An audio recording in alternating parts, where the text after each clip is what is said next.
When it began, Sidonie asked me, "Imriel, tell me truly," she said, "how much of what lies between us is just the lure of the forbidden?" I couldn't answer it. Not then. I didn't know. I knew I wanted her, fiercely. I knew there was a dark fire in her depths that fed my own desires. I didn't know about the aching abyss of tenderness and yearning that would open between us, unassuaged by time or distance.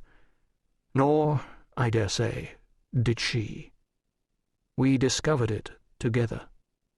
And when Dorelei and my unborn son died, Sidonie and I both bore a measure of guilt for it. If we had been more certain, more courageous, it would never have happened. Love as thou wilt, blessed Elua's precept commands us. We hadn't dared. We took the sensible route and waited. We'd feared to throw the realm into turmoil. Well, and so. It happened anyway. There was no triumphal reception in the city of Elua when we returned from Alba after overseeing the burial of the skull of the man who killed my wife and son.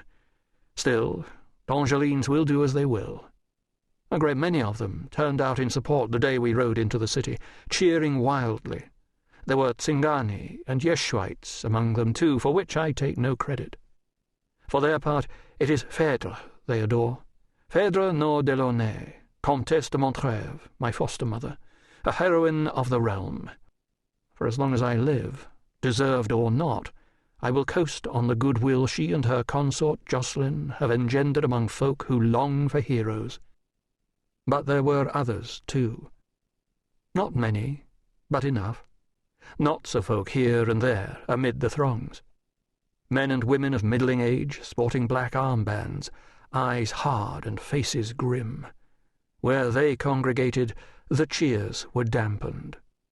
As we passed, they held out their hands, thumbs outthrust, rotating their hands to give the ancient signal of Tiberian imperators.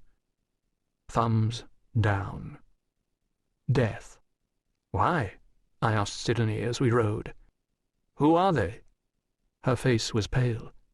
Families of her victims. I swallowed. My mother's? So they reckon, yes. Families with loved ones who died during Scaldia's invasion. Sidonie met my eyes. Hers were dark and troubled. Krinya eyes, the only sign of her mixed heritage.